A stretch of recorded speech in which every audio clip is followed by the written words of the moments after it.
Oh, let's see. So, Andy, is this weird to be interviewed? Is this weird to be interviewed when you've interviewed so many people?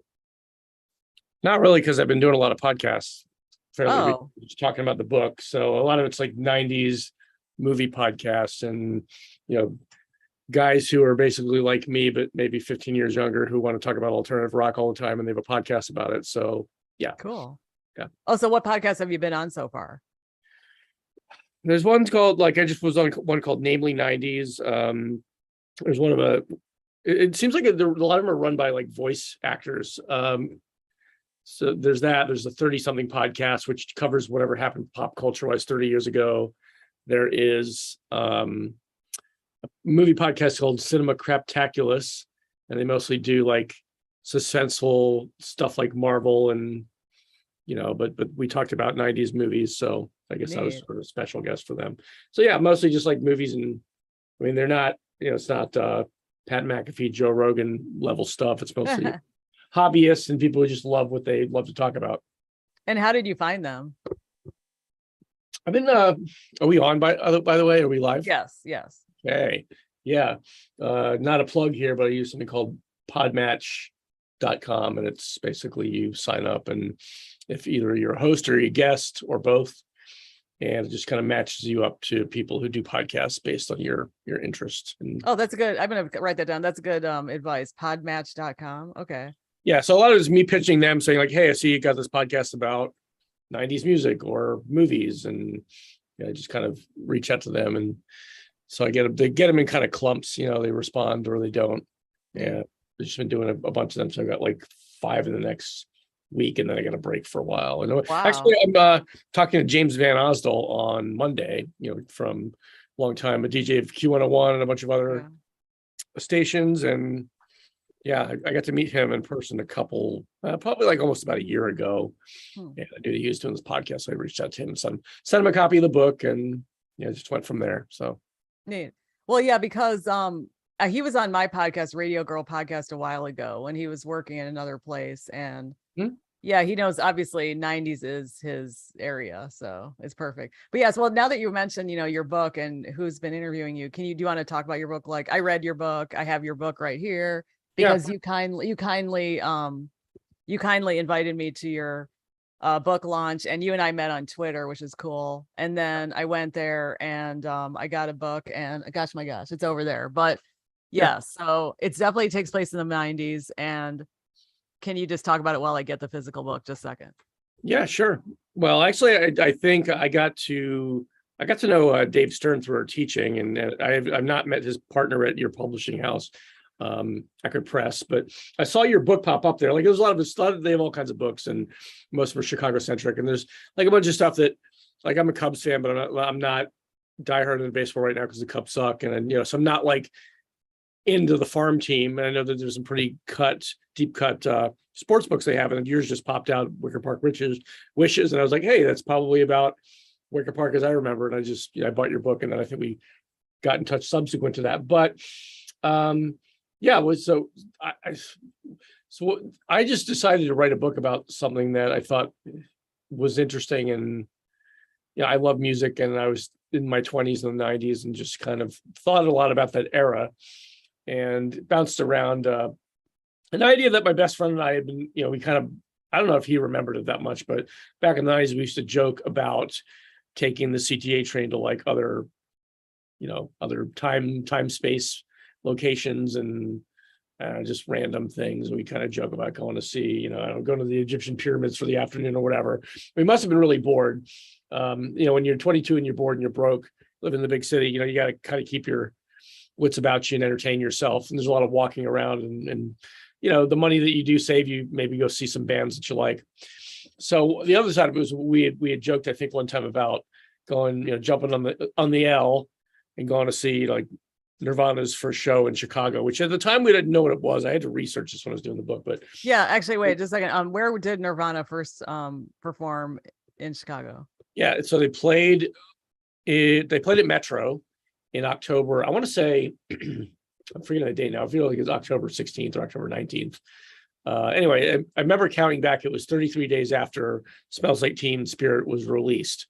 So they were like on their first tour. As far as I know, they never played Chicago before.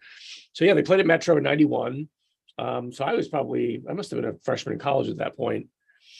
And, but we all know that they played small gigs before they got super famous. And then, that band got cut short because obviously Kurt Cobain,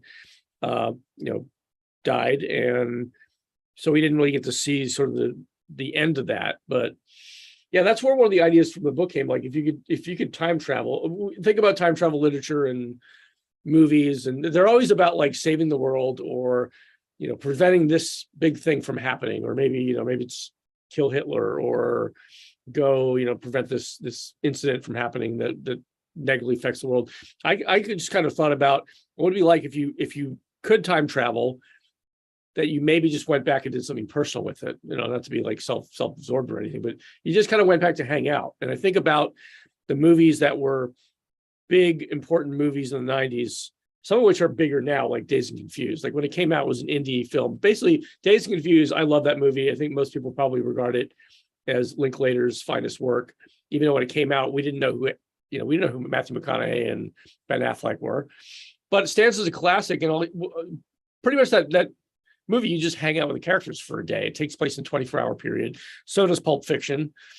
And there was just that I guess, quality about the 90s that sort of promoted a lot of what ifs and a lot of possibilities, especially knowing that the music we listened to, the things that happened, I can go into detail about that, but it just motivated me to kind of think about, well, I like this idea of going back to the past to check out my favorite band. So let's see if I can make a book out of it. And it took actually about 5 years to finish the book from when I started. But the flip side is I got to hang out with these people, these characters that I created in this cool location and time with them for about basically the last 5 years. And that was the fun of it.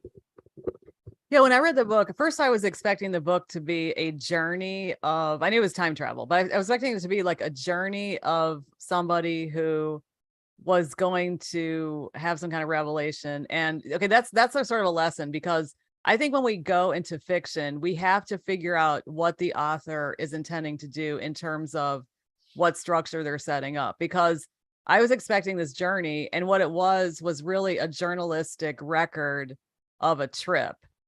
And I think it's because you're a journalist. Yeah.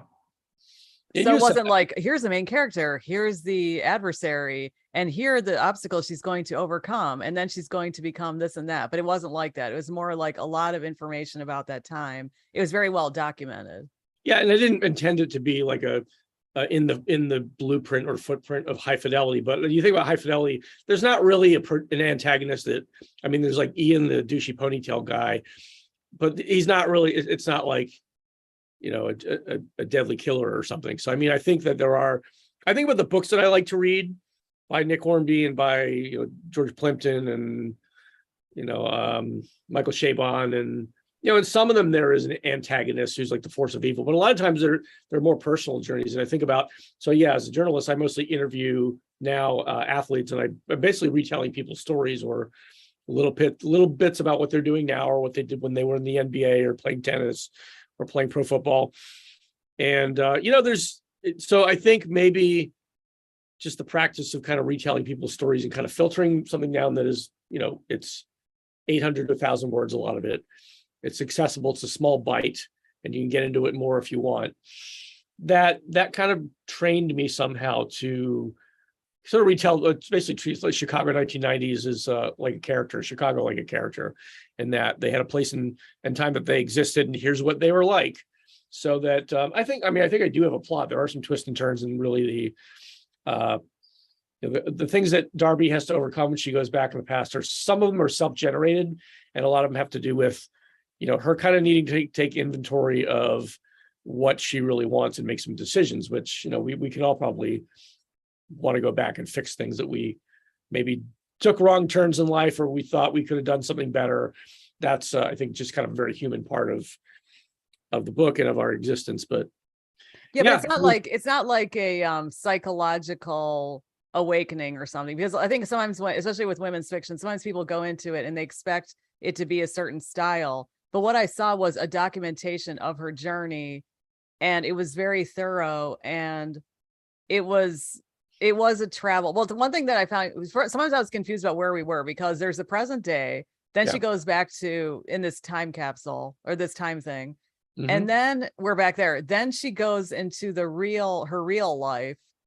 And then she goes back, and then it's so, but that's what I'm saying. It sort of reminds me of like a layout of a journey that you documented, and your writing's really tight. It's like especially if somebody is a huge fan of alternative music, they would love it.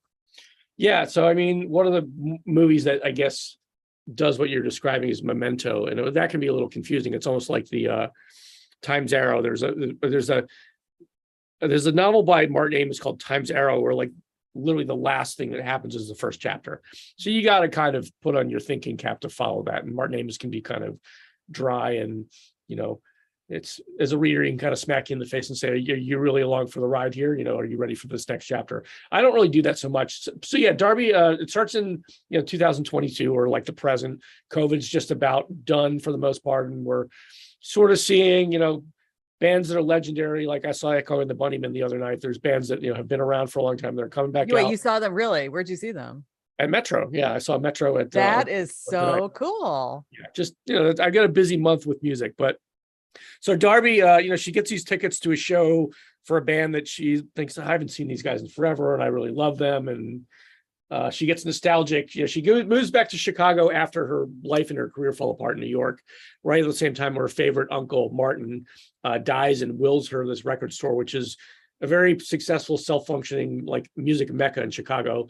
So she feels bad that she didn't keep in touch with her uncle, and that she has this great, like just when she needs a job and a place to live, she gets willed this record store that is just firing on all cylinders, and she maybe has some guilt about that. But she comes back to Chicago after having been gone for 25 years or so, gets nostalgic about music, kind of finds her music snob again, and really spends time on what she likes, and gets nostalgic and about like the place and time and how great Chicago was. And so she goes back to 1996, actually on the very day that, in sort of the pre-story, the real story, she moved away to New York and was never heard from again. Goes back on that exact day, which is Labor Day 1996, so that in playing with space-time continuums, I had to set up some rules, but I just kind of figured out it was the best choice for her to re-arrive on the day that she was supposed to leave or left.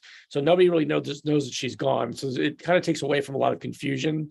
There's not another Darby running around in the background that she's got to worry about, like in Back to the Future. And it resolves a lot of problems and lets us focus on her journey and how great I didn't want it to just be like, oh, the time was better and the music was better. Like I wanted to create scenes with concrete examples because I feel like the 90s, like music really was everywhere. It wasn't just like different time, different music. I prefer that music. It was more pervasive, and maybe it's because I was 22, 24 at the time, and I was more aware of it. I don't know. Maybe people would disagree, but I feel like it's worth, as a music decade, it is a little underrated. We talk about Woodstock and punk in the 70s and 90s. Yeah, that's right. It's really, you think it's underrated. I was in Japan at this time, in Asia, but so it's underrated because I thought it was huge, all that kind of music. It was huge and was underrated both at the same time. But nonetheless, Darby goes back and, just to kind of like do what you would do going back in time. Maybe I'm going to check out, see if I can get back together with my old girlfriend, or say something different and not screw this up. And then she finds that she's doing what she did. She's going to shows, seeing bands, hanging out with her friends, having a kick-ass time. And then the fact that she's like having too much of a good time partying and not dealing with her shit is kind of part of the problem. And that's the subplot of it, that she goes back like anybody would to some degree to fix things and make things right, but she doesn't get around to it until like it hits the fan and she has to kind of make some decisions. So that was fun, writing that about a person who is having an experience, but also it created a situation where I could recreate Chicago as I remembered it, and not just like name drop and list bands, like that they were going to see bands and they would think about what they saw or what music was prevalent or all the different little tiny things that were different from that they're different from now, that are characteristics of the 90s, that made it easier to write and gave me a place to hang out for 5 years while I was writing all the pages and words I needed to create a book. Yeah, well, so what was, because I was in Chicago, obviously, too. I moved to the city after I came back from Asia in 1994, but I was into the house music scene. I wasn't into the alternative. I liked alternative music, but I didn't hang out where you did. Can you just describe what it was like in the 90s? Yeah, I mean, so I think a lot of people know this. You turn on the radio. So we went from, I grew up in the 80s. I was born in 72, graduated high school in 1990. I was having this conversation last night. You can see a flyer behind me for Books Not Bombs, where me and Jeff Witkowski, who's a punk author, and he was like in a band, and he's like really a punk dude, wrote a book about that scene. So we did this kind of talk up at Lion's Tooth bookstore up in Milwaukee, which is like Quimby's. It's like a punk rock bookstore with zines and all this cool stuff. Anyway, just kind of talked about how, in 1990, so we think of like light switch flick on, grunge is big in 1991. But what happened in 1990 when I graduated was like the biggest hard rock band in the world was Living Colour. Probably the biggest singer-songwriter at one time was Sinead O'Connor. Like all of a sudden we went from like Richard Marx and Amy Grant and Debbie Gibson to now we want somebody who writes their own songs and keeps it real and plays acoustic guitar. And so there was a lot of that. And these bands from the UK, like the Soup Dragons and the Stone Roses, were starting to bounce from college radio to mainstream radio. And it really happened in like by about the spring of 91. You figure Nirvana came out in 90. I guess they're, September 10th, I think, is the day that Smells Like Teen Spirit came out. It took a little while to get some traction before they were the biggest band in the world. But by the early spring of 92, it was in full swing. I mean, Pearl Jam, Soundgarden, there was no more room for Poison or, Bon Jovi or, someone just singing love songs on the radio. So that was one thing. But I feel like, people didn't have cell phones. They didn't have Bluetooth earpieces. Right. I want to kind of talk about that. I can talk about the technology. It was a little different. Things were a little slower. You had to kind of look for music that you wanted to find, and you would take a chance on an $18 CD. Like I know this one song. I'm going to see if I like this band. I'm going to take a chance, just like you would go to a concert, or a show to see a band that you maybe knew a little bit about. And it was more adventurous. It was more like being a National Geographic guide to some degree. And then, a lot of the same buildings in Chicago were around. There are some clubs that aren't around anymore that were great back then, like Lounge Acts and Double Door. Double Door stuck around for a while and closed a few years ago. That would play these bands that would play there wouldn't just stay in the alternative circuit among people like us. They would end up, being top, selling millions of records, and for better or for worse, playing bigger venues, and they would have fans all over the world. Whereas I remember a friend of mine saw the Pixies in 1988, I think only because they opened for The Cure, and I had another friend who saw some other alternative band like the Lemonheads or something, but only because they opened up for REM in 1988. So yeah, there was a lot of, I just feel like the music got more authentic. It was more focused around the artistic expressions, and people could play instruments and actually would like produce their own music, produce their own albums. And it was ever present. It was like, I gave this example too. I remember coming home to my roommate who was like not into the music that I was into.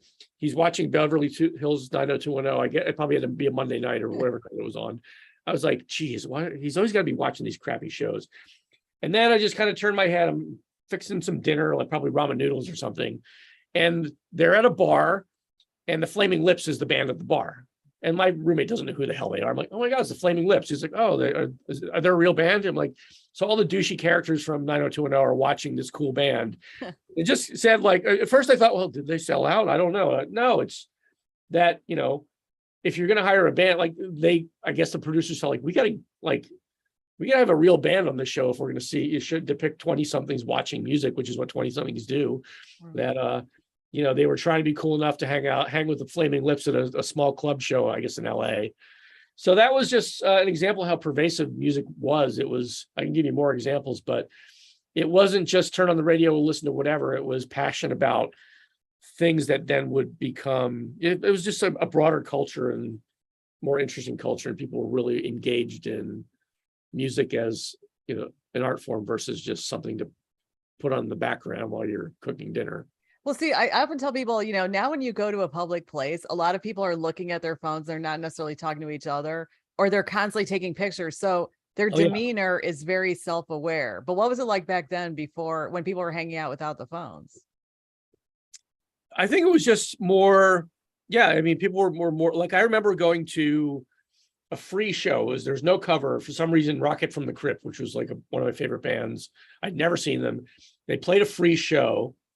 So I get to Lounge Acts at like 8, and I knew that REM was in town. I guess REM's show was later, and probably what happened was that Peter Buck must have hightailed it from the Allstate Arena to Lounge Acts because he was there. I walk in like, holy shit, there's Peter Buck from REM is standing right there by himself.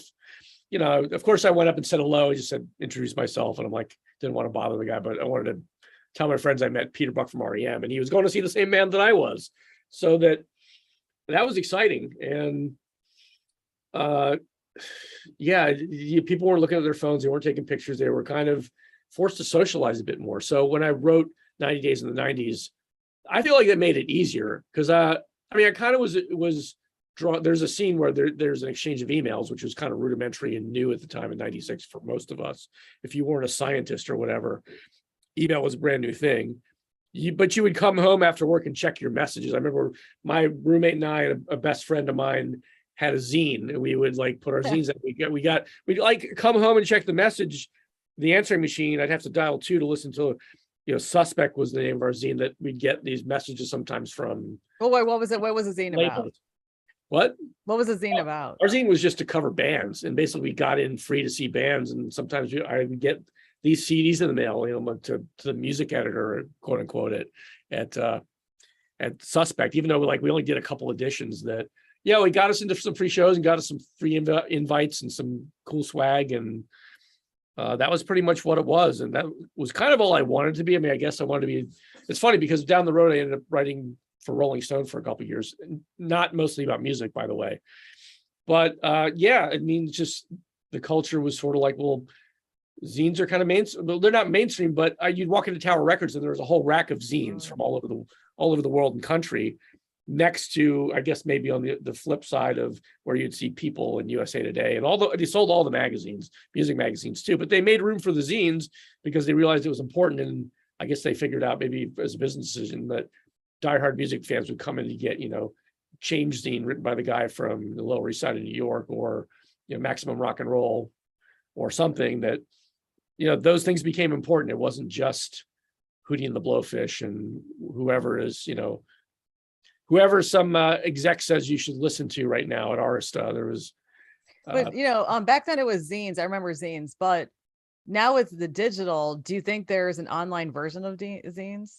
So we had this conversation at Lions Tooth last night. I think my more punk than me friend Jeff was like, well, there used to be zines and they're not really around anymore. And someone raised their hand. They're like, actually, there's tons of zines. They're just not as focused on music. They're not, because what you're saying, you can go there were people, the Echo and the Bunnyman show, taking videos, taking pictures. I don't really think that translates very, very well to Instagram, but people want to be like, I'm at this concert, check it out. Ian McCullough, who's 63, looks like he's 28 still, looks great. Wow. He looks like he's 34. I love that band.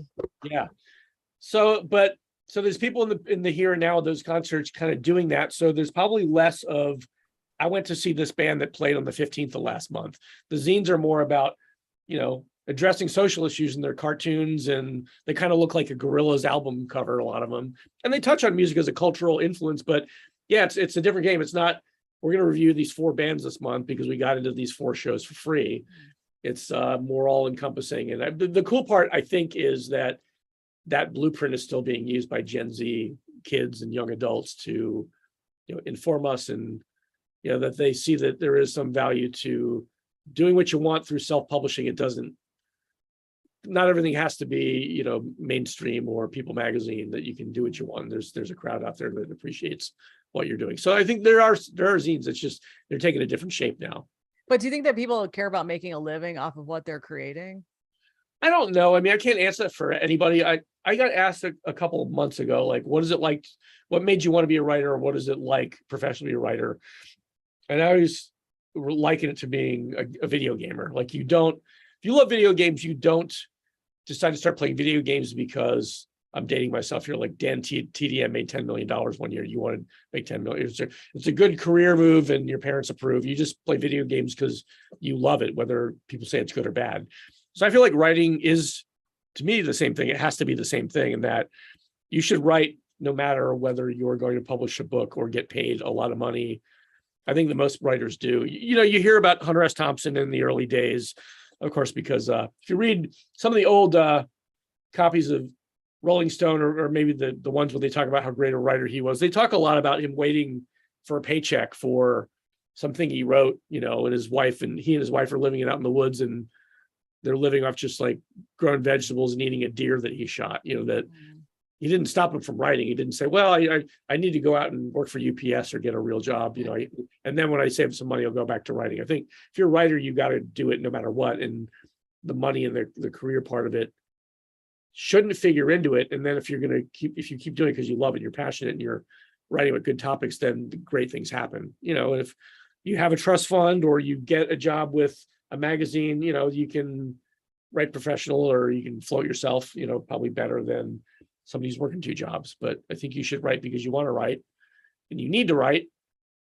And then it's its own adventure, and you whatever your topic is, you become an expert, or as an expert in that, I think. Okay, well, speaking of writing, let's get back to Rolling Stone. What were you writing for them if you weren't writing about music? Yeah, it's weird. So I was writing for ESPN for about 6 years, and it started with like really obscure, extreme sports. So I started writing for Page 2, which was kind of like the weirdo page back then. It was a lot of like offbeat stories. It wasn't, the way that ESPN kind of worked at the time was they have staffers that cover baseball, football, hockey, basketball, Olympics, the major sports. Occasionally, if you come across just a weird, quirky story, you could write an article on it as a freelancer, or these extreme sports that were interesting to watch. You roll video on them and they're great visually, and nobody's ever heard of them. So I'll say if it was like, so I wrote up this, my first ESPN story is about a sport called fistball, which is kind of like. And so wait, sorry, this is just for print? This was actually for digital, but so my first ESPN story is about a sport called fistball, which nobody ever heard of. It was mostly played in Scandinavia, South Africa, Germany, and then there's this ragtag Team USA, and there was a World Cup that year. So it kind of legitimized this weird thing, like, oh, it's legit enough that there's a World Cup. Everybody else plays it, and the US is kind of late to the party. So yeah, go write about it, and if you can kind of make it seem more foreign or weird, or just pick out the quirks about it. Roll some video, great article. And I thought that was in July of 2011 that went up. I thought I was never going to do another article again for ESPN, but I just kept finding new opportunities. And so I was, after that, writing about high school football for ESPN Chicago when they had a prep blog. I got to interview a bunch of aging rock stars for Page 2, like Billy Corgan from Smashing Pumpkins when he was doing his wrestling thing, and a few others. And then just kind of bounced. Well, when you talked to him, were you only talking about wrestling? No, we talked about music too, but I mean, that was kind of the entree. The story was Billy Corgan. You know him as the rocker from Smashing Pumpkins, and he's formed his own wrestling league. And here's what it looks like. Wrestling is, we don't watch it for the sport, we watch it for the spectacle. And then add a rock star who likes to wear eyeliner and glittery shirts, who's the commissioner of the league. Well, that's only going to be an interesting conversation, at least for a couple hundred words on an article. So yeah. No, wait a second. What was it like to meet him after you were obviously a fan of theirs, right? Yeah, I like yeah. What was it like? Was it like to interview him after being a fan? Well, I kind of got to ease into it because originally it was just phoner interviews. It was like 15, 20 minutes on the phone.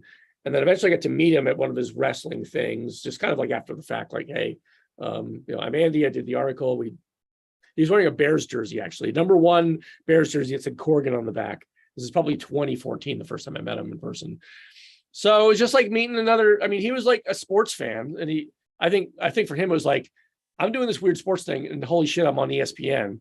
Wait, don't keep swearing, because this is like a clean podcast. But go ahead. Okay, all right. So yeah, he was just, I think he wanted like his sport to be taken legit, and there's a story to be had. So, I mean, I did the aging rock stars and sports thing for a little while. Yeah. And when that kind of ran its course, I just met somebody who was the sports editor at Rolling Stone, who happened to be a Cubs fan from Chicago. And I started talking about baseball, and the Cubs were good that year in 2016. So we just kind of worked it from there.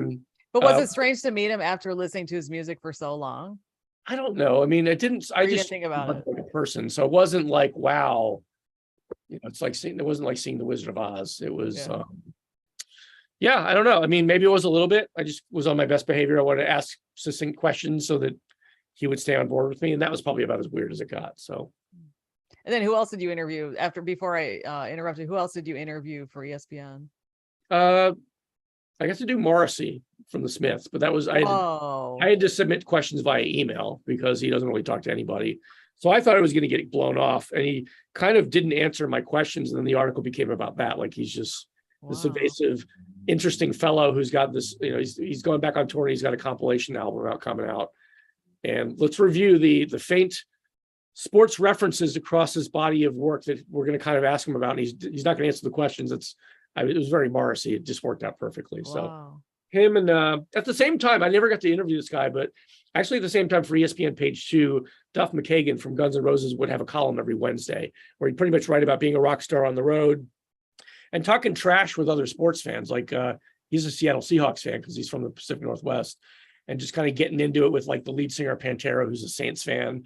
So there's a lot of that, and so it was weird because I was interviewing some rock stars for ESPN, kind of just a general pop culture approach. And then when I got to Rolling Stone, they were, for me, because I had been writing about sports, they were interested in what I could tell them about sports. And also we talked about music too, but I wasn't reviewing bands or the new albums. It was more part of their bigger pop culture picture that Rolling Stone has since pared down a little bit since they've gotten new owners. So got to do a lot of cool stuff and a little bit of everything, I guess. And how did you get into that? When you're a freelancer, you just kind of pitch story ideas that I think you need to be a student of the publication you're trying to write for, and you get a sense for what, if you know people who are freelancers and just contribute on a, kind of a periodic basis. You see what they write, you get a flavor for it, so you know what to pitch and what not, kind of what they're looking for more of maybe. And they'll tell you no. I mean, I got told no a million times, but I think when I've kind of figured out that ESPN Page 2 had an editor at the time, the first editor was kind of a little difficult to work with. He would just kind of respond no. If I gave you there's no debate about it after that. But a couple times it was about things that were tangentially sports related. And the flip side of it was ESPN. So ESPN's owned by Disney. So I think with Page 2, it was like, hey, we have the Jonas Brothers. So we need the Jonas Brothers on ESPN to promote the Jonas Brothers because we're Disney and we put their music out. So then we're going to stuff them. Where are they going to go? They're going to go on ESPN Page 2. So I think the editor kind of said, well, we need something besides these boy bands or these kid rock bands to, that appeal to teenage girls to kind of round out the picture. So who's this guy in Chicago? He can get on the phone with Billy Corgan or Noel Gallagher or Morrissey, that'll do the trick. So I just kind of, I kind of filled in the gaps, and that was a good run to do that for a while. And I did a little bit of that at Rolling Stone, but more kind of talk about sports as a pop culture phenomenon because they were interested in that to round out their coverage. Well, for Rolling Stone, who was the most notable person you interviewed, or like interesting or whatever? It was weird because I think one of the first articles I was writing about baseball in the fall of 2016 because the Cubs were the hot thing and we knew they were going to win the World Series. And then I want to say it was actually maybe it was right after the election. My editor was like, maybe it's close to New. He said, "Do you want to interview Rob Gronkowski?" And of course the answer is, yeah. What do you think? Yeah, of course I do. All right, because he connected with Rob Gronkowski was kind of doing a sports version of Shark Tank. That was a story. So I got to talk to Gronk, about his little business venture, TV venture that was going through Verizon, their streaming channel at the time. So he was pretty big. That was like to start off with somebody who's pretty famous like that. And he's just a conversational, funny dude. So yeah, that went pretty well. And but I got to interview Jerry Cantrell from Alice in Chains. And I was told that he might be in a bad mood. He might not want to talk to you that much. I talked to him for like 45 minutes about, mostly Led Zeppelin and just rock and roll music and stuff that he loves to talk about. So, yeah. Wow. And then when you were interviewing them, were you, and in the beginning, were you sort of nervous or you just, okay, well, actually, really my question is, how did you cut through the nervousness? Because you were saying that you're rejected. How did you just strike me as somebody who is constantly moving ahead. So how did it not how did it not affect you? I was in sales for 10 years, and I was in sales for a number of years before I got paid to write any articles or had anybody at ESPN wanting to talk to me. So, I mean, when you're in that, I was in the financial world. So I was, doing everything from like mutual funds to retirement plans and like planning for small businesses, you get a bunch of no's because everybody knows somebody and nobody wants to buy insurance or anything from you. So it's about kind of honing your pitch and building relationships when you can. And you get a lot of rejection, even though you know somebody who knows you and they know you can do a good job for them professionally. They may not use you. Like if you have a friend who's a dentist, you probably don't go to that person who's a dentist. You go to another dentist just because it's weird for your friend to be drilling your mouth, I suppose. So I don't know. Yeah, I had the rejection and sort of the professional sort of the calluses built up so that when I got to interview somebody famous, Billy Corgan was probably the first like mega famous artist I interviewed. Yeah, I knew that I'm not the kind of person who's going to ask snooty questions or try to get personal or try to do a gotcha thing. I just wanted to talk to him about what he wanted to talk about, and I knew that I was told he was a sports fan, so I figured he probably would warm up to that, and I love sports too, so it was just kind of natural, and I just used that type of example and said, well, this is working out. I don't need to like stump the interviewee. I'm going to talk to them like real people, and it's a lot easier that way when you do it that way, I think. And then how did you persevere? I always ask people this kind of question, but how did you persevere through all your pursuits, writing for these publications, etc., and not always getting what you want? You know what I mean? Yeah, I mean, I think that's just part of it. You can't. I've known a couple other writers who, one of whom used to work for ESPN, and I think burned some bridges when he was pitching, I think, a lot of baseball stories at one time, and I think they politely but sternly said, we're not going to take baseball stories for you because we have beat writers, we have the staff to do that. So give us something that's interesting besides that. And I think he maybe reacted poorly and never wrote for them again. So I think there's some of that. You got to be diplomatic. You got to be your own diplomat and your own sort of hostage negotiator, so to speak, to get your foot in the door. But then also, like, once you do an article or two and your name's under the ESPN logo, it's like, you're sort of in that. You have the street cred. You don't need to prove yourself anymore. So that when I went to Rolling Stone, I had written for ESPN for 6 years. It didn't matter that I didn't have a journalism degree. I didn't go to grad school or journalism school at all. It was more like, you got some nice work here, so let's talk about what you can do relative to what we need.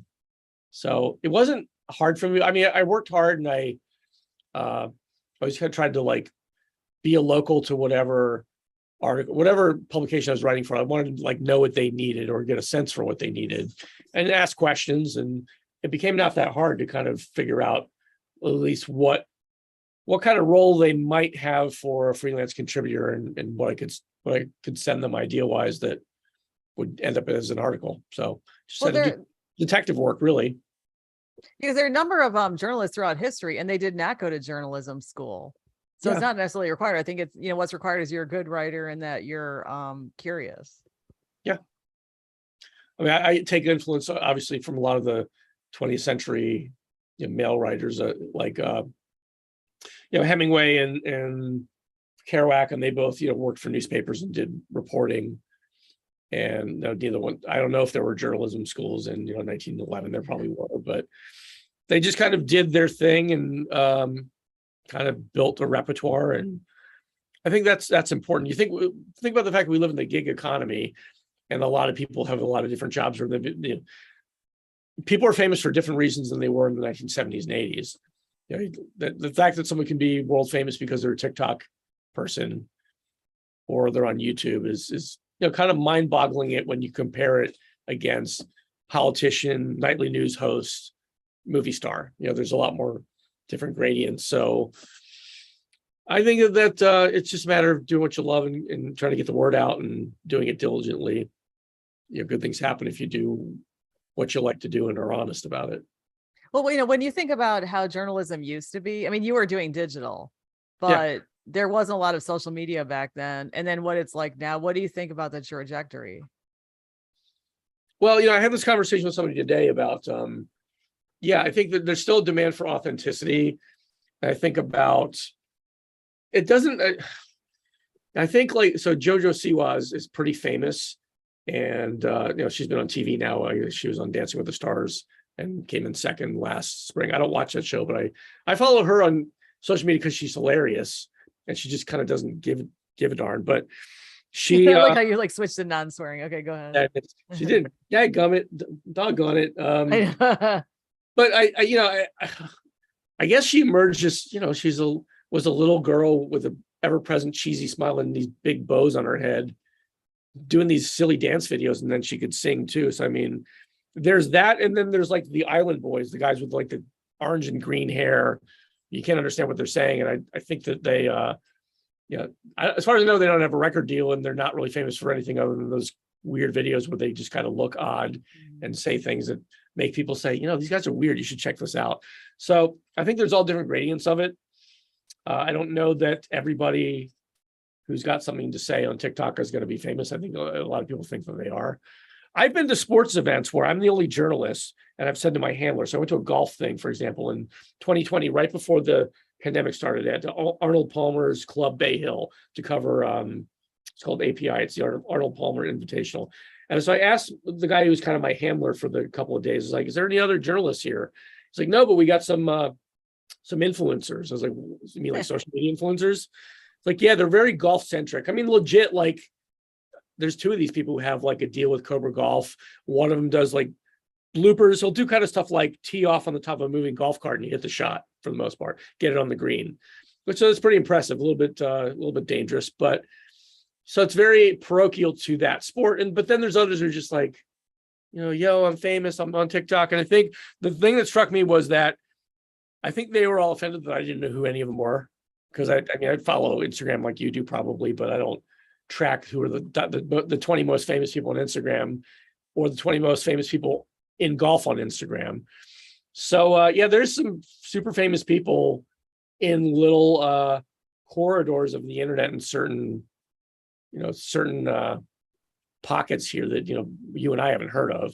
That's not because we're necessarily clueless. It's just there's so many ways to be famous and accomplished in the world now with social media that not everybody has enough bandwidth to keep ahead of it all. Right. So. And also, I work a lot, so I don't really have, so during my downtime, I'm writing, I'm revising, I'm meeting people. So I've got a lot of, I got bills to pay. So I don't really have a lot of downtime. Yeah. But so I think it depends, but there are a lot of ways to be well known now. That's what I've noticed. But now, so what else, what about Forbes? You're writing for Forbes now? Yes. I've been writing for Forbes since May of 18, and it was sort of Rolling Stone had gotten bought by Penske Venture Capital, I think is that. It's basically Roger Penske, the guy who founded the big trucking firm. He's big in NASCAR, and his son kind of did his own thing and started investing in media and different startups. So he bought Rolling Stone off of Jan Wenner and the other shareholders, and decided at the beginning, I guess probably of it's probably in 2018, that we're going to kind of trim the fat and go straight into music, even hardcore into music that's just like, I remember seeing them pop up articles about like New Kids on the Block was going back on tour and Eddie Money, and like they would be only about who's great right now and who's the most famous right now. But no, they went very lateral with music. And then I kind of saw the writing on the wall. I wasn't offended, but I kind of knew that unless LeBron dropped a single with Drake and I can get an interview with either Drake or LeBron or both, that I probably wasn't going to write for them much anymore. Because they have their staff writers that cover like, the folk and the hard rock and the punk and the metal, and they didn't really need me to do that. So it just kind of faded away. And I was talking with somebody who was writing for Forbes at the time, and I just asked him about it. And he's like, yeah, I'll connect you with a person. And Forbes is very much about like, pick something and stay in your lane. So for me, it was sports. I can write anything about sports. If like they don't want people dabbling in crypto or cannabis or doing a political rant once a month if you're a sports writer. So that was fine for me. And I kind of went back to a lot of the publicists that I've gotten emails from requesting, basically requesting me to write an article when I was at Rolling Stone or was at ESPN. And I had to say, no, thank you then. And I kind of went back to some of them and said, well, I can kind of do what I want now at Forbes as long as it's sports business. And I got some pretty good quick hits. And, one of the first major athletes or retired athletes I got to interview when I started with Forbes was Johnny Bench. And the way that I found him, for example, this is where my sales skills come in, I guess, is that I'd seen a commercial on Twitter. There was two versions of it. There was David Ortiz was doing a Spanish commercial. It was all for, in 2018, it was the first time ever that they're going to have opening day where all the teams play on opening day. It was March 29th. So all the teams were playing on the first day to get, no matter what. So there's this commercial where Johnny Bench is in an office and he's cold, he's smiling and dialing. He's picking up the phone and he's cold calling baseball fans, be like, "Hey, are you going to be there? March 29th is opening day. Are you going to be there? You're going to see your team." So I thought that was kind of funny. And I just kind of thought for a second, I thought, well, it's a Friday. Nobody's going to answer me till Monday. But I bet if I can find the press release, there's going to be a name at the bottom. And if I email that person, maybe stalk them a little bit, they'll have to answer me. And maybe I'll get a phone interview with them, for Kingsford Charcoal with Johnny Bench. And I emailed the person and he came back to me on Tuesday. He's like, "Yeah, we can get you 10, 15 minutes on the phone, And they said, you don't have to do like a commercial or like talk about the product, but he likes to talk about grilling out as much as he likes to talk about baseball. So if you want to ask him about a secret recipe, he's not going to give you the secret recipe, but he'll talk about grilling, for a while." And I was like, "Okay, cool. I can talk about grilling out with Johnny Bench." Sure. So then like I put that up and then people started to find me and contact me because publicists all sort of prospect for, places that they can put their, whatever they're working on. And there's sports. I figured out the sports business is it's bigger than I ever thought it was.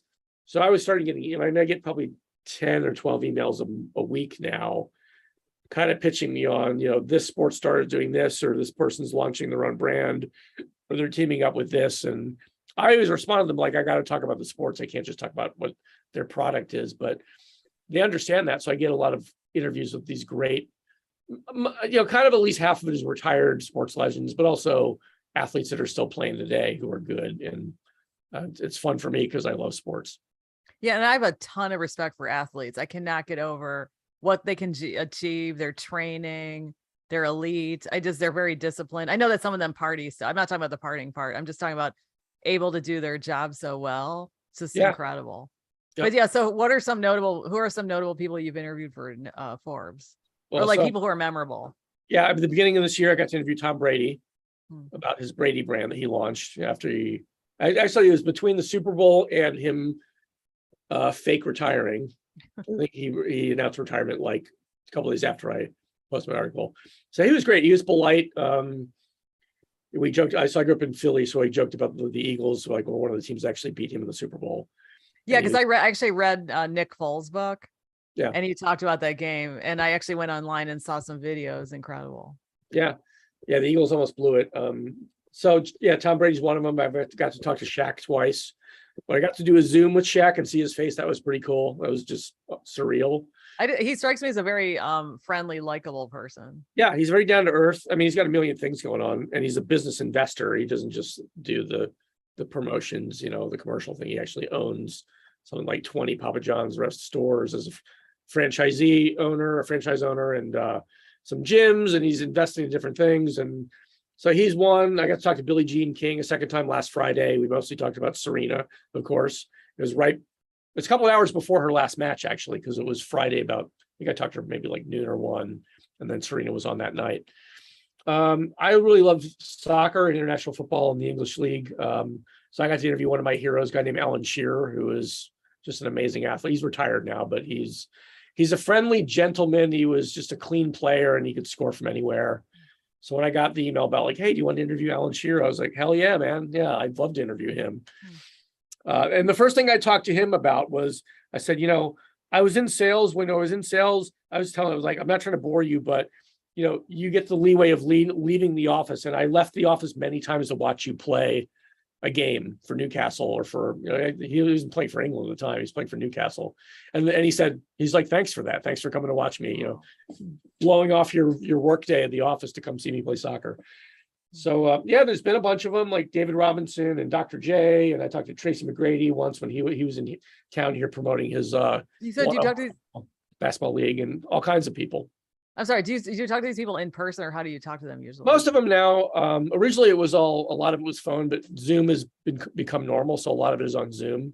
I mean, there's some people that I talk to on Zoom on audio only, just because like Lindsey Vonn is very private and very organized, and I talked to her on Zoom, so the sound is good. I don't get to see her face, and same thing with Billie Jean King. But there's some people, when in Chicago, it's different than being in New York and LA. And I do get emails from people saying, "Hey, we got this thing going on at, this place in LA." And I have to remind people, actually, I live in Chicago. Thanks for the invite. I'm not going to fly out for this promotional thing.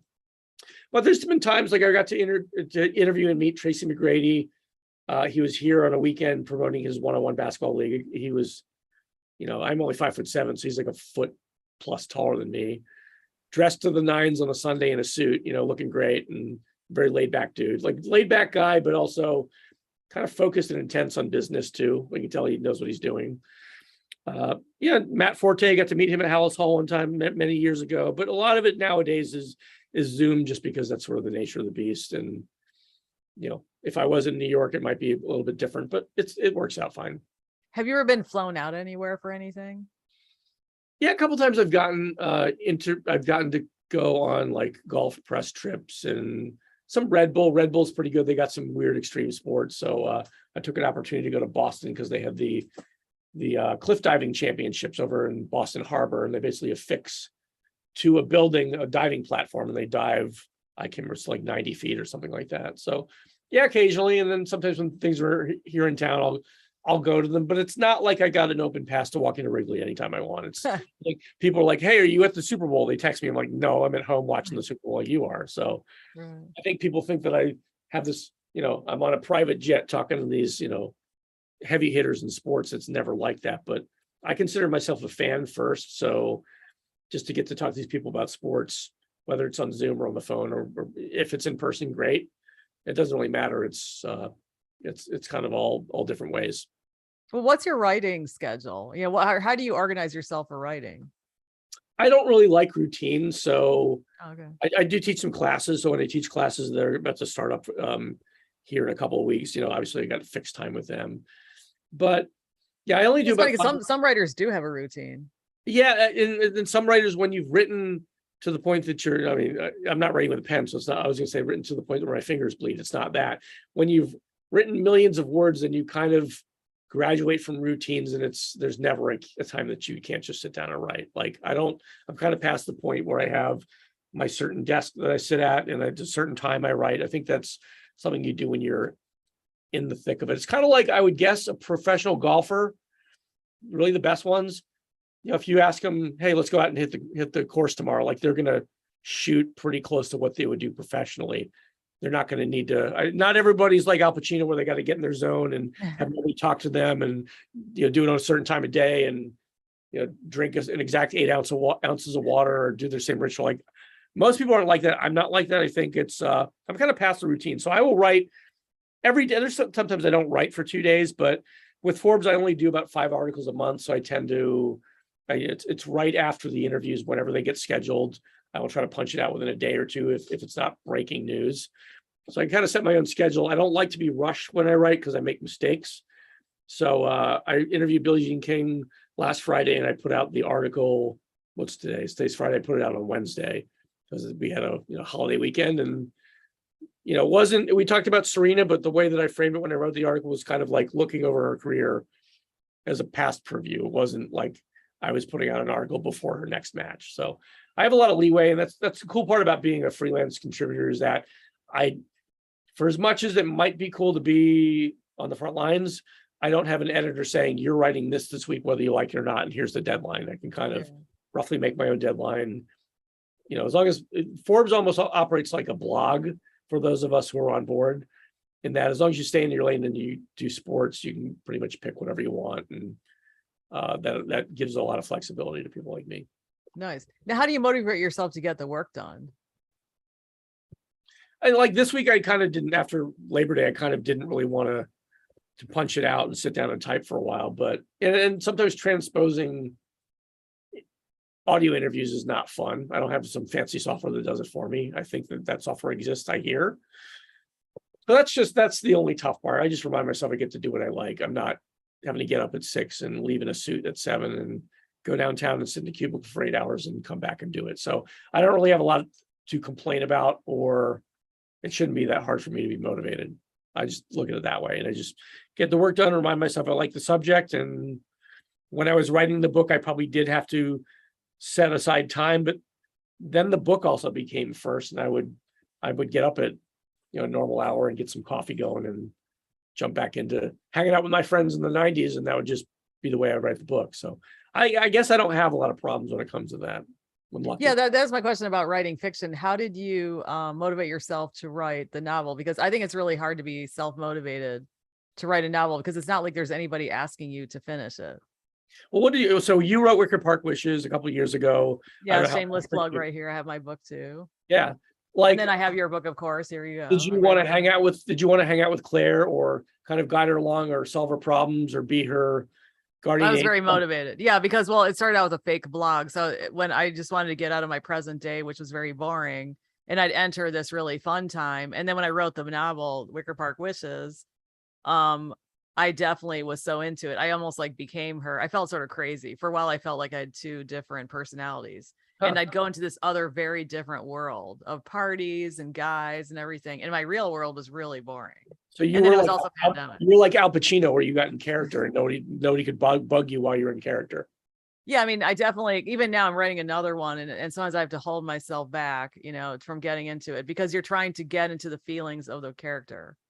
But also it was during the pandemic, because it wasn't really, I had to keep going to work, and there's a lot of, things, there were a lot of things going on. So it was very motivating for me to get into that world, to leave our current world. Yeah. I mean, I guess the pandemic for me, I had my birthday like right in April, right out about a month after it started. And I remember we had like a Zoom birthday, which was kind of weird. And I think people were like, well, does this really suck to have your birthday during the pandemic? And I just said, I'm just thankful every day I wake up and I don't have a huge headache and one of my family members isn't sick and unable to breathe. So I took the time at the time I wasn't like reporting to it. I was working remote anyway, but I just took it as an opportunity to really buckle down and, spend some time on my book, but more again, like, cool, I got more time to hang out with these people in the 90s. So I'm going to just do that for a couple hours a day. And then I might punch it out for 10 days and then take, most of a week off or a full week off to kind of, you get flustered in terms of like, you don't even read your own typos anymore. You need to kind of step away. So there was that, but yeah, it wasn't really, I didn't have to like psych myself up to get motivated. It was more like I was going to a happy place where I could hang out for a while. And my ticket to ride was writing and documenting it. So it wasn't that difficult for me at all. And I'm just wondering, how come you got so much in the book? How come you got so much into detail about music reviews, etc., instead of just saying, okay, she went to this show and then the next day she did this other thing? Yeah, well, I mean, so I work with a developmental editor. When I was pitching to agents, I probably had done like 2 drafts, and of course you think that, oh, this is awesome, I did a really good job. I had a friend, Don Frederick, she's a literary agent up in Minnesota, runs an independent agency called Red Sofa Literary. So I sent it to her. I think as a friend, she actually read the whole thing, she told me, and she said, you got a lot of good ideas here, but you've got to spend some time and fix some things to make it more just a book. So she suggested that I hire a developmental editor. So she gave me a name of a person that I ended up working with. So with that, it was like a situation where she read the book and she came back and said, there's all this great stuff going on, but we need to talk about a couple things. So there's 2 things I'll mention. One, you got these fun, quirky characters. The characters are awesome. I want to hang out with them. But if you've got Rod is a James Bond obsessive and kind of a James Bond wannabe, you need to take those characteristics and turn them up from 5 to past the 10 on the dial. Like you need to turn those up and make them more pronounced. Or I have another character named Dave who is kind of meek and just hangs out with his girlfriend, and kind of it's a 90s zeitgeist approach where they decide to get tattoos one day, and then like by the end of the book I don't pitch it as like they're posers, but they actually found their style, and their style is that they're greasers, and they found this whole genre of music and pop culture that they love that they kind of never really spent time doing. So she said, turn that way up. The other side of it was with the time travel. You think about all the movies where there's a heist or something exciting, is that there's always constraints. So she said to me, if you have Darby just kind of going back in time and she can just come and go as she pleases, that's not going to work. You need to have like a time. There's a certain amount of time that runs out or something like that. So that's where the 90 Days in the 90s title came from. But so when she was back in time and has this time machine, basically a branch of the CTAL called the Gray Line that's disposable to her at any time, that she can't just go back once. And she's a music fan. So I thought, well, probably when she goes back in time to 96 and she's feeling comfortable and maybe a little bit bored, what would she do? Well, she got her old job as a music writer back, so maybe she might go to some of these legendary concerts and review them, or at least see them. So I send her on a trip to go see Nirvana's first show in 1991 at Metro, and then that turns out being the first installment of a column that she writes. And then she does it again, and then she does it again. So I think it makes it more real that in time travel, people can go back to the past and hang out. Either it's like Back to the Future where they accidentally trip a wire and now they've created a problem where they got to fix the problem, or that they're going to exist in this other time realm, and it's got to be like real life. They can't just be sitting in the waiting room or waiting for the time to end. They're going to get curious. They're going to go out and do things, and then that's going to create other scenarios and other consequences that they have to. So, she loves music. Of course, if you could go back to 96 and the music was pretty good then, you might say, well, where else can I go? Should I go back to the 70s to see punk, or should I go back to when Nirvana and nobody knew who they were and I could be one of the few people to show there? I think that it was just a natural choice for her as a music person. And given that the novel is all about the music scene, it just kind of was a place I wanted to go and explore. And it made for some good subplots and plot points. Yeah. And then are you writing something else? Another book? I'm taking a break right now, primarily just to promote this book and get it out there, because I feel like the vast Chicago is pretty vast, and Chicago at large doesn't know that I wrote this book about Chicago. So I'm spending some time just trying to promote it, get people to know about it. But then you and I are going to do something eventually, right? We keep going back and forth about it. Yeah, we got in the works October 22nd, the Empty Bottle. They say we got the date. We just got to fine tune it. So you and me and Jeff Winkowski are going to kind of basically do like the Empty Bottle book club, and we're going to take a trip back to the 90s and invite all our friends, and I'll spring for a couple pizzas, and people can buy their own drinks. And before anybody gets, I guess, too tipsy, we'll get a chance to talk about our books and why we all went back to the 90s to write these things. So, and what did he write about? So Jeff wrote this book called Time of Your Life, and it's about the punk rock scene in the late 80s and early 90s. Basically, like being a participant as a punk rock fan, and also he was in a band in a scene that wasn't New York. It's not LA. It's a small but tight community in a medium-sized city. I mean, Milwaukee's the biggest city in Wisconsin, I think. And it had its own punk scene and its own bands, and that there was something happening there. And so he wrote about it. He documented just kind of what he was doing and what he was like when he was 18 to 25, being in these bands or going to see bands. And I think it's a good testament to the book, because I bought it as a gift for a friend of mine who's from here, Chicago, who lives in Portland now. And I just kind of took a chance. Like, I was going to buy a couple of my friends' books anyway. So I bought 5 of Jeff's books. And I sent a copy to a couple of people I thought would appreciate it. And my friend Portland was like, this book was awesome. I love it. It's like my friend Brian, who read the book, probably thought, he probably did go to see some shows in Milwaukee. He never told me he did, but it was kind of right up his alley that, that there was a kind of an in-person participation in another punk rock scene. It just happened to be Milwaukee, and it's a deep cut in Milwaukee. So yeah, he just kind of tells the story from his viewpoint and being in the thick of it, which I think is kind of a cool angle. So, and what's it like to move between fiction and then the nonfiction that you write? Yeah, I think interviewing athletes and to some degree, rock stars for a while, for the last decade, what I end up doing is kind of telling other people's stories. It's basically a narrator's role. So, if I'm interviewing, like I got to interview a blind sprinter last year who does the Paralympics. And so the way the blind sprinters run is you have a tandem partner. It's actually, you've got like a string between you and them so that, they kind of guide you to run straight. That's how it works.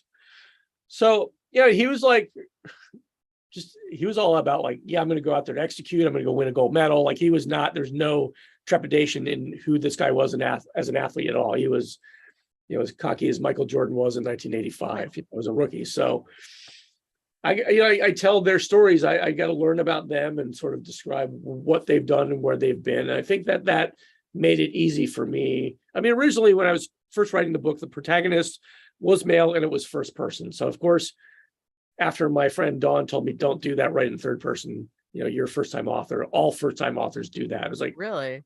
Really? I know somebody wrote a book and it was first person. Well, I went and searched it up on the web, and there's all these blogs that say, yeah, you're a first time novelist. You think you're so special that you should write your book in first person. I kind of once I got over my ego, I was like, yeah, I can kind of see that. I think because there's some. Okay, I don't know if I agree with that because there are. I mean, I didn't write in first person. I don't like it, but yeah. Okay, I didn't know that it was not really the thing to do for first time authors. There are some people who can pull it off, like Nick Hornby, Michael Chabon can pull it off, and maybe whoever else. I mean, not even thinking of who does mostly first person now. But anyway, what switching to third person did allow me to kind of remove a lot of problems with some like internal monologues where like I know I'm writing what they're thinking, but it doesn't read very, very well for the audience. So it gives you an opportunity to really tighten up your work. But in the storytelling part, so when I finally decided to settle and go third person, which is what the vast majority of novels are written in, is that it made it a lot easier for me. And I'm not saying I know better than anybody how to write a book, but that when I'm telling Darby's story, I kind of originally had this idea of like there'd be an unreliable narrator, at least one that was maybe unreliable, and that they're biased about music. They think certain bands suck, and you can hear that in their telling the story about, Darby had to go see this band and it was terrible and it ruined her day. That the narrator is kind of on board with that it's not necessarily me, but you can't do that in first person. So I obviously writing for Forbes, I need to be neutral and tell somebody's story. If I'm talking about an athlete that I just interviewed, I'm going to tell their story, not what I think of it.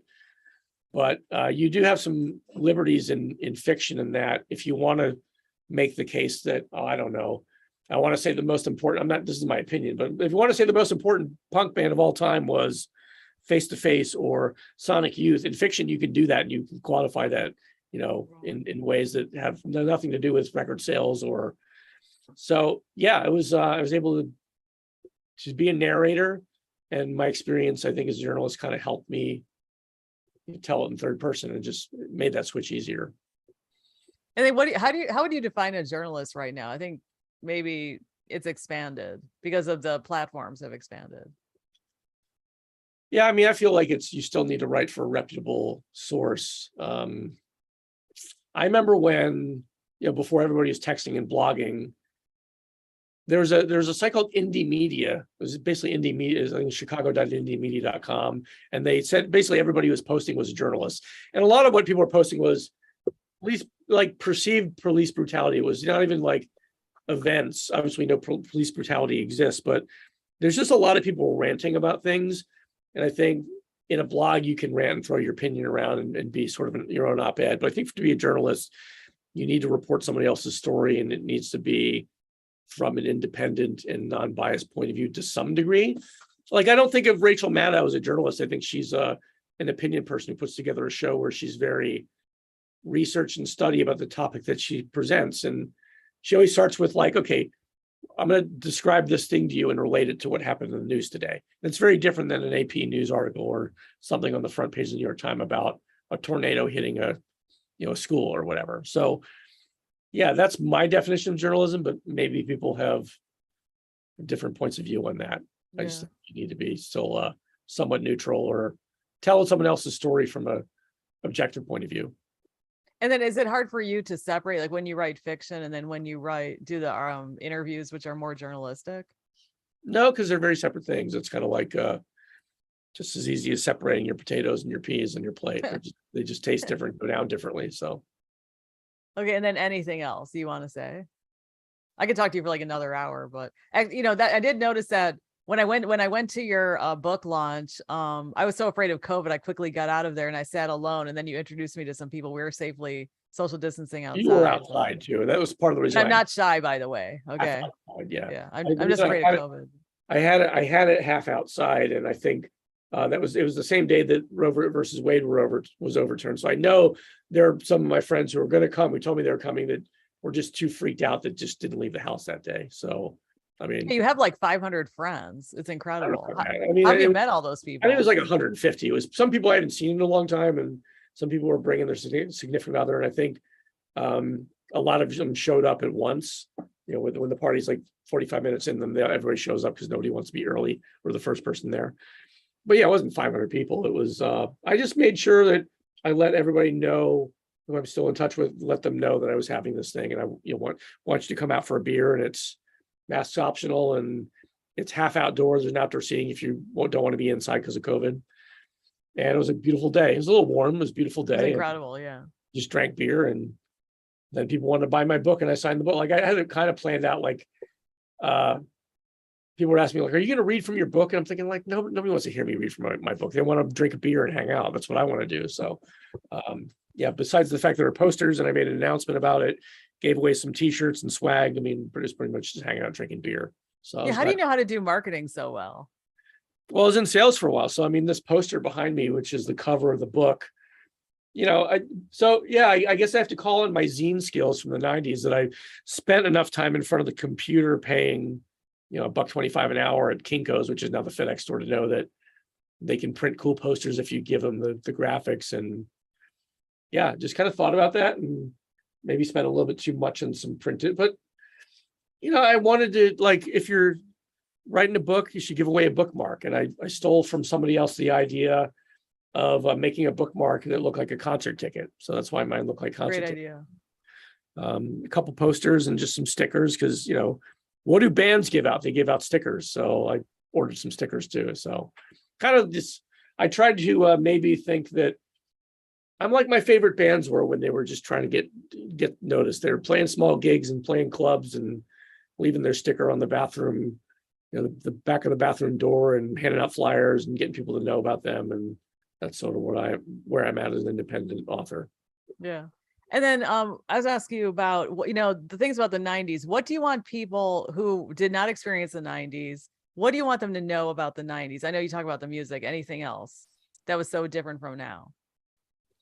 It's weird, because I think we have seen in the last 30 years, this is a very like late 20th century, new century thing, that the decades, I guess, music, we think of time in terms of years and decades. So, the 70s has its sound, I think the 60s has a couple of sounds, but when you turn on TV late at night, you see the Time Life documentaries, that run all night with, I don't know, it could be Bonnie Raitt or the singers from Air Supply pitching the soft rock hits of the 70s. We commoditize it in our mind as a decade, sort of is a way to describe music. So I guess I want the 90s to have its day like the 80s have.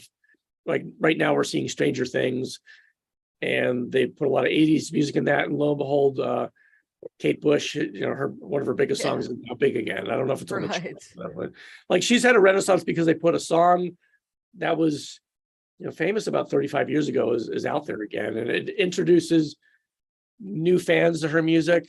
I don't actually think it's one of her best songs, but a lot of people do. And the point is that now people don't even know who Kate Bush was, didn't know that there was a Kate Bush, know her, and they know that song. So I kind of want people all the 90s to have their shot, because in the 90s, the 70s had its shot, and the Beastie Boys kind of started it off with Paul's Boutique in 89. They did a lot of corny 70s stuff in their videos. And, and then when they're doing Sabotage, it looks like a 70s cop show. So the 70s came back in the 90s. And I think like now it's about time for the 90s to come back. I mean, not just because I want to sell a book, but I think, I want to switch out of the singer songwriter, and I'm not, not knocking, I guess I am knocking. There's bands like the XX and 21 Pilots where there's, two people in the band, and between the two of them, they definitely don't play enough instruments to constitute a band. They got a lot of help in the studio, and maybe that's the direction that music's going. But I want people to remember that there were bands of 4 and 5 people that, and that there was grunge, and it was not just Pearl Jam and Soundgarden, but L7 and, who was one of my favorite all-female led bands, and that there was just such variety and such a focus on creativity and authenticity and music as art versus a commercial commodity like a box of Triscuits. It was music I felt like meant more back then, when you had to explore it a little yourself and kind of decide what you liked and explore a little more to really know what the artists that you liked were. It was just a great time, I think, to be alive. And I want people to, as much as they can, for people who weren't alive in the 90s, to kind of experience that. And that's the angle I took when I wrote the book. But I think in each period, people get nostalgic. So for instance, if you go to YouTube and you see a video, then you look at the comments below, they'll say, oh, the late 70s were the best. They'll say the 80s were the best. They'll say the 2000s were the best. So do you think it's just nostalgia? I think I think nostalgia is a very present, a very human thing. So I don't know. You know, my dad just turned 79 a couple of weeks ago, and he's into big band music. I don't know. I've never actually had the conversation with him yet. Like, do you ever, if you could go back in time, what? I mean, that's probably an easy question to ask. Like, what artist would you see? He'd probably tell me Tommy Dorsey and Stan Kenton. He might, say a certain show. And I've got a friend who's a huge Beatles fan who every time I pick her up a piece of Beatles swag, she's like, "Oh, that's from this. They played this show, and they played the Ed Sullivan show, or this is the show they played 2 days after the Ed Sullivan show because they're still in New York." There's, I think, I just want people to experience the '90s, and I think maybe that's something that Gen X is. I think Gen X is probably more nostalgic because we were really the first generation to. We're definitely the first generation that went from having to write things down to being able to text people, and from just like we were the first adopters of technology, whether we liked it or not. And in the mix, music changed and evolved through all that, and we went from vinyl to tapes and the CDs. And now nobody uses CDs anymore unless you're just doing it because you're a hipster and you want to be ironic, I guess. Or the hipsters who buy the vinyl.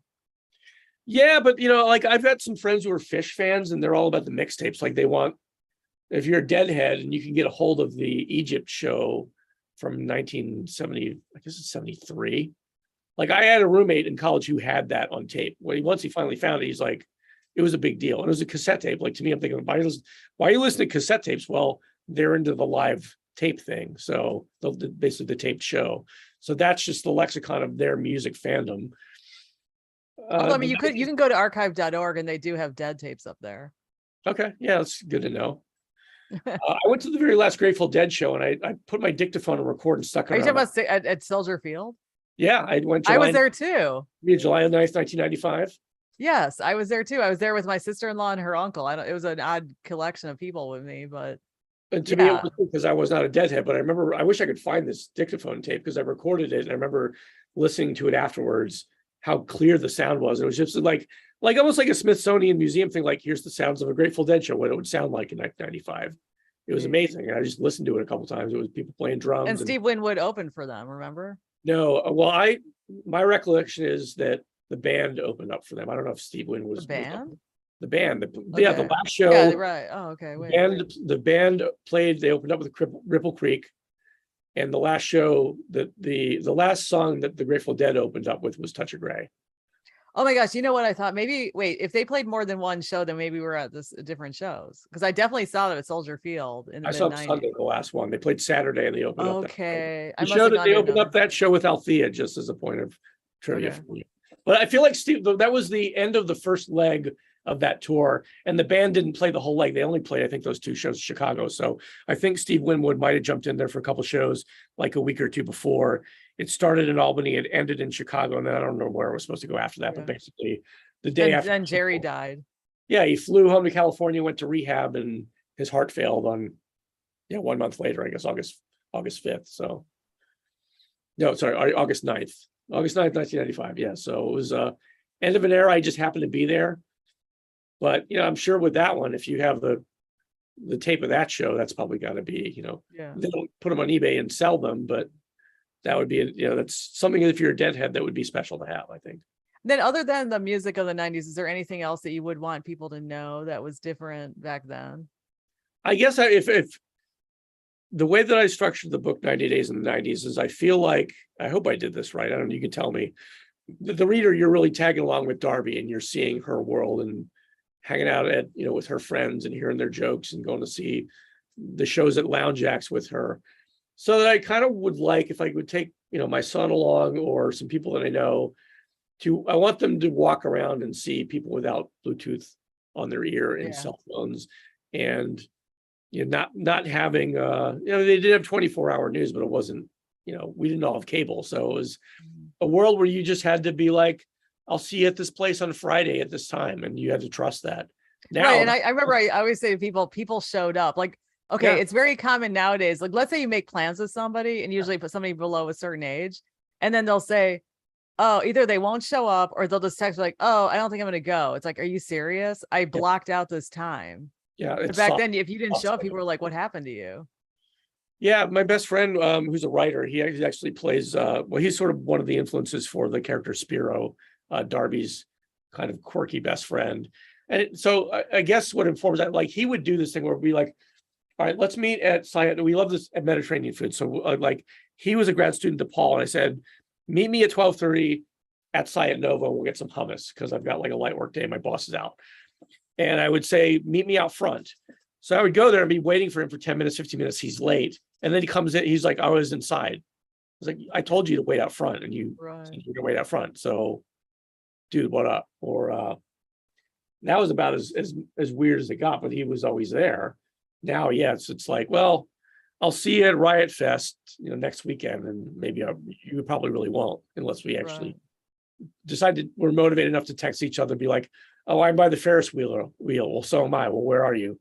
Oh, I'm on the north side of the Ferris wheel. Okay, well, meet me there. It's just a different dynamic, and I think technology makes us consume our time differently, I think.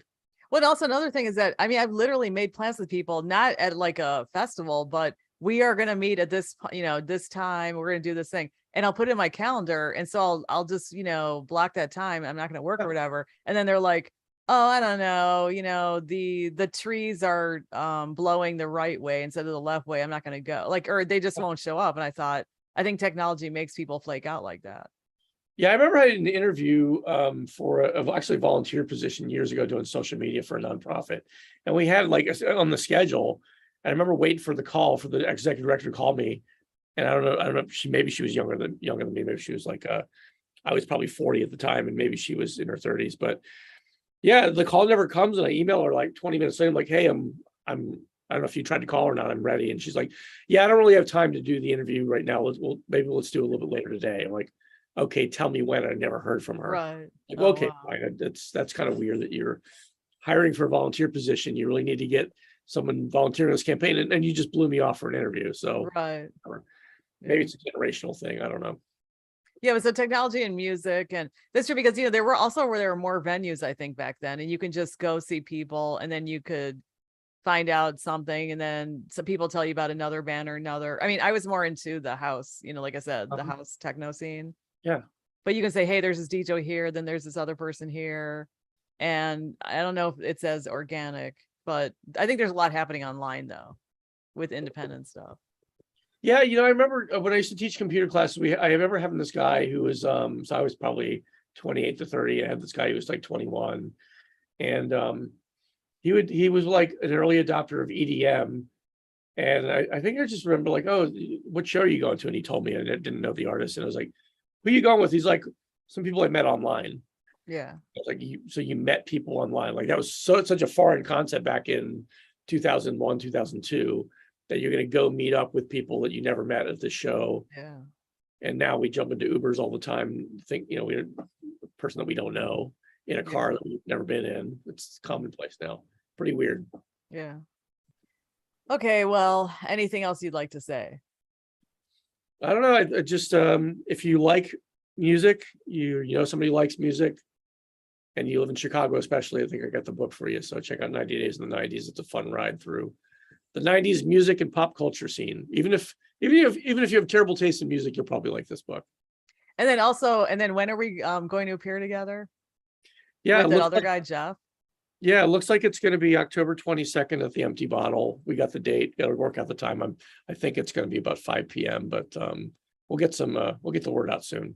Okay, October 22nd, Empty Bottle. Okay, and then you and I will meet in person for only the second time. But I feel like I've known you for a while, so. Yeah, I'll drag so I'm gonna.